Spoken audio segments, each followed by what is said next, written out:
नमस्कार, मेरा नाम प्रिया शर्मा है और आप देख रहे हैं पी प्राइम न्यूज। हम अभी कुछ खास मुद्दे पे बातचीत करने आए हैं। हमारे साथ बात करने के लिए राजद के पूर्व विधायक एजे यादव जी हैं। जिस तरह से सम्राट चौधरी जी के मुख्यमंत्री बनने के बाद यूं कहा जाए कि लालू परिवार की मुश्किलें बढ़ते ही जा रही है, घटने का नाम नहीं ले रही है।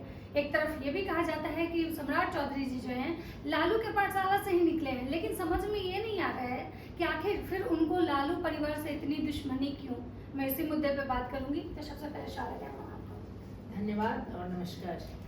मैम, सम्राट चौधरी जी जब से मुख्यमंत्री बने हैं एक एक करके कभी वो तेजस्वी यादव को टारगेट करते हैं, कभी कहते हैं कि बपौती नहीं है किसी का, मतलब ये जो सत्ता है किसी की बपौती नहीं है और किसी का पाठशाला नहीं होता है, तो कभी हरा गमछी, कभी यादव को टारगेट करना और अब रावड़ी आवास। आप इन सब मुद्दों को कैसे देखती हैं? माननीय मुख्यमंत्री सम्राट चौधरी जी मुख्यमंत्री की गरिमा को नीचे गिराते हैं जब वो सारे काम को दरकिनार करके तेजस्वी यादव जी पे टिप्पणी करते हैं, राबड़ी देवी जी पे टिप्पणी करते हैं, आदरणीय नेता लाल प्रसाद यादव जी पे टिप्पणी करते हैं। आप मुख्यमंत्री हैं, आप प्रदेश के लिए काम करें, प्रदेश हित में काम करें। प्रदेश हित का काम तो आपने दरकिनार कर दिया। कर क्या रहे हैं? ओछी बातें, हल्की बातें, पुअर बातें, भद्दी टिप्पणियां और कुछ नहीं। मैम, मतलब कहा जाता है कि यहाँ से ही उनके पिताजी ने भी राजनीति की, लालू जी के साथ ही, मतलब शकुनी चौधरी, फिर ये भी वहीं से मतलब ये किए और एक अच्छे पोस्ट पे हैं, आज मुख्यमंत्री के पद पे हैं वो। लेकिन खुन्नस किस बात का है? उन्होंने विधानसभा में भी ये बात कहा था। सुशील मोदी की राजनीति लालू प्रसाद यादव जी पे टिप्पणी करके ही चली और सम्राट चौधरी जी की भी जो राजनीति है वो भी बस उनको लालू प्रसाद यादव जी के खिलाफ बोलना, तेजस्वी जी के खिलाफ बोलना, इसी पे उनकी राजनीति चलेगी, इसी पे उनकी राजनीति जिंदा है। क्योंकि ये तो रबर स्टैम्प मुख्यमंत्री है। रबर स्टैम्प मुख्यमंत्री के हाथ में उतना पावर नहीं होता है कि कुछ कर पाए और कर सके, और ये चीज सम्राट चौधरी जी दिखा रहे हैं। शकुनी चौधरी लालू प्रसाद यादव जी के साथ राजनीति शुरू की, लालू प्रसाद यादव जी ने उन्हें प्रमोट किया, आगे बढ़ाया। सम्राट चौधरी जी उसी पाठशाला से निकल के करके आए।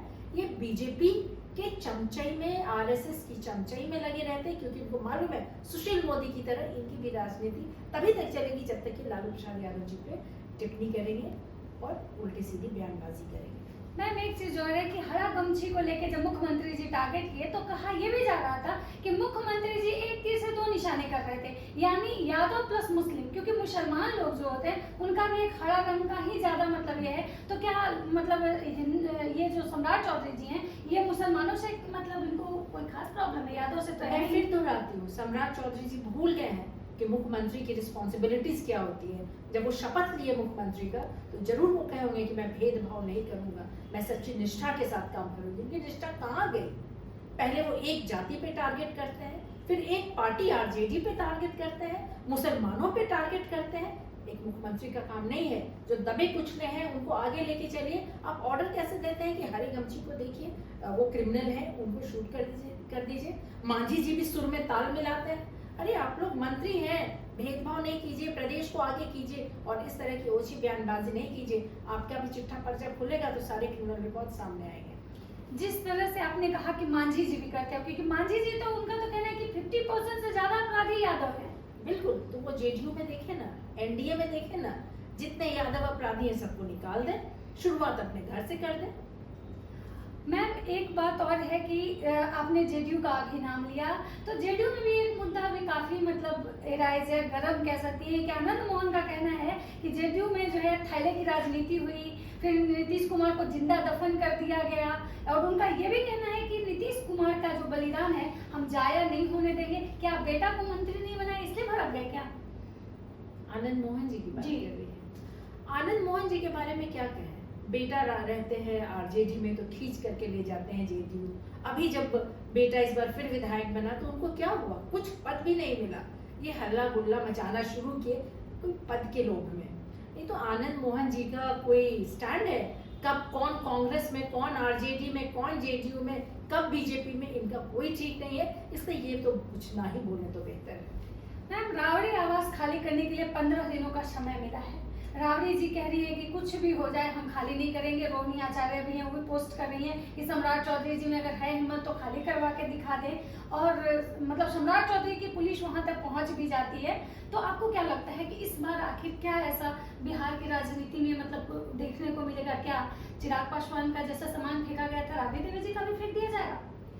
वो ये भूल न करे, राबड़ी देवी चिराग पासवान नहीं है। चिराग पासवान तो बीजेपी के पीछे पीछे चलते, पूंछ पकड़ के लटके हुए हैं। राबड़ी देवी जी एक प्रतिभाशाली नेत्री हैं, बिहार की पहली मुख्यमंत्री हैं, महिलाओं की नेत्री हैं, महिलाओं के लिए माता स्वरूप है, और बिहार में सिंगल महिला मुख्यमंत्री हैं जो अभी तक दूसरी महिला मुख्यमंत्री नहीं बनी। इसलिए और राबड़ी देवी जी का जो शासनकाल भी था वो भी महिलाओं के हित में बहुत अच्छा था। 7 करोड़ की आबादी आज महिला के, इसलिए चिराग पासवान का नाम राबड़ी देवी जी से ना जोड़ा जाए। जहाँ तक आवास की बात है तो ये तो बीजेपी वाले की एक साजिश है अपमान करने की।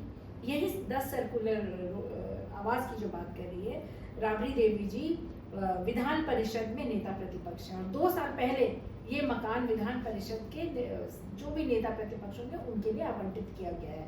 तो अगर आप कायदे से देखें, लीगली देखें, तो ये जो मकान है ये तो उनके लिए आवंटित है ही, क्योंकि वो नेता प्रतिपक्ष है वहाँ की। अगर सम्राट चौधरी जी उनको हटाने की बात करते हैं, फोर्स भेजने की बात करते हैं, तो ये सम्राट चौधरी जी की मूर्खता दर्शाती है। उन्हें पता ही नहीं है कि क्या सही है क्या गलत है। ये जो नंद किशोर राम की ये बात करते हैं, पहली बार विधायक, फर्स्ट टाइम मिनिस्टर ये बने हैं, जूनियर मिनिस्टर आप इन्हें कह सकते हैं, एक जूनियर नेता है ये। पहले आप इन्हें एक 21 हार्डिंग रोड में आप इनको मकान देते हैं। आखिर क्या परिस्थिति हो जाती है, क्या हो जाता है, क्या सपना आप देखते हैं कि कुछ दिनों के बाद आपको इनको 10 सर्कुलर रूट देना पड़ता है। आप दलित कार्ड खेल रहे हैं, आप दलित की सिंपैथी लेना चाह रहे हैं, उनका वोट बैंक बनाना चाह रहे हैं, लेकिन इससे हम लोग को क्या फर्क पड़ता है। आरजेडी तो शुरू से अति पिछड़ा गरीब दलित की ही राजनीति करती रही है, उन्हीं को आगे बढ़ाने के लिए हमेशा लड़ाई लड़ती रही है, और आज भी हमारे पार्टी में एक से एक दलित नेता है। इसलिए ये दलित कार्ड अगर खेलने की जो सोच रहे हैं सम्राट चौधरी जी, ये वो भूल कर रहे हैं। वो अपनी विवेक दिखा रहे हैं कि उनकी बुद्धि भ्रष्ट हो गई है। राबड़ी देवी जी लीगली शी इज जस्टिफाइड, उन्हें वो डेरा उनके लिए आवंटित है। मैम लास्ट क्वेश्चन मेरा कि क्या मतलब राबड़ी देवी जी का अगर जबरदस्ती खाली करवाया जाता है तो आप जो उनके मतलब विधायक हैं, जो उनके मंत्री हैं, उनके कार्यकर्ता हैं, उनके सपोर्ट में मतलब क्या वो लोग सड़क पे उतरेंगे? जरूर उतरेंगे, और कार्यकर्ता तो उतरेंगे ही उतरेंगे। कार्यकर्ताओं से आगे महिलाएं आगे उतरेंगी, और महिलाएं आगे बढ़ेंगी। और सबसे पहले महिलाएं जो पुलिस फोर्स जिसके दमखम पे सम्राट चौधरी जी कह रहे हैं कि मैं बंगला खाली करवा दूंगी, सबसे आगे महिलाएं रहेंगी, सबसे आगे मैं रहूंगी। लाठी खाना हुआ तो पहले लाठी मैं खाऊंगी, लेकिन वो आवाज खाली नहीं होगा। और सम्राट चौधरी से मैं एक चीज और पूछती हूँ, नीतीश कुमार जी का बंगला आपने खाली करवाया, संजय झा का आपने खाली करवाया, जीतन राम मांझी का करवाया आपने, उपेंद्र कुशवाहा जी का करवाया आपने, देवेश चंद्र ठाकुर का करवाया आपने, अनंत सिंह को बड़ा बंगला चाहिए, छोटा में वो शिफ्ट नहीं हो रहे, आप कुछ बोल नहीं पा रहे। तो जरा अपने घर में भी झांके और उन लोग से पहले बंगला खाली करवाए। राबड़ी देवी जी की बात को छोड़ दीजिए, उनको उनका बंगला खाली नहीं होगा। हम महिलाएं ही काफी हैं, उनका बंगला नहीं खाली। धन्यवाद। तो आप देख रहे थे कि हमारे साथ बात कर रही थी राजद की पूर्व विधायक अजय यादव, और इन्होंने कहा कि सम्राट चौधरी जी अगर बंगला खाली करवाएंगे तो सबसे पहले उनको महिलाओं का सामना करना पड़ेगा, और जो भी महिलाएं हैं उनके रहते सम्राट चौधरी जैसा कुछ नहीं कर पाएंगे। और रही बात कि बहुत सारे ऐसे मंत्री हैं जिनका बंगला अभी खाली नहीं हुआ है, तो पहले उनका बंगला खाली करवाएं। और राबड़ी देवी को कहीं ना कहीं जानबूझ के परेशान किया जा रहा है। बाकी आपकी क्या प्रतिक्रिया है, अपनी राय में कमेंट में जरूर दें। नमस्कार, धन्यवाद।